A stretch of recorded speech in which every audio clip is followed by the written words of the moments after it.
Scandinavians drink a lot of coffee. Like we drink a lot of coffee all over the Nordics, I mean, I think Finland is the highest consumer per capita of coffee in the world, and Sweden and Denmark are not particularly far behind. You know, so it's definitely an important part of the fika ritual or like people's daily life. Very few people take that as many coffee breaks as I think was sort of the norm in the past.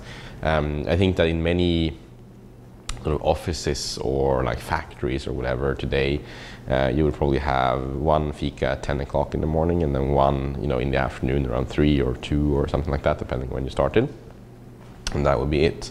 But you can see also in sort of perhaps younger, more modern offices that people do exactly what you were saying now. You know, you kind of have your coffee at the desk, and it's more of a I don't know. I kind of like the idea of taking a break where you actually like leave the room and sit somewhere else. Well, I don't drink much coffee actually. I drink max 1 cup in the morning, and I don't do that every day either. So I'm un-Scandinavian in that sense then.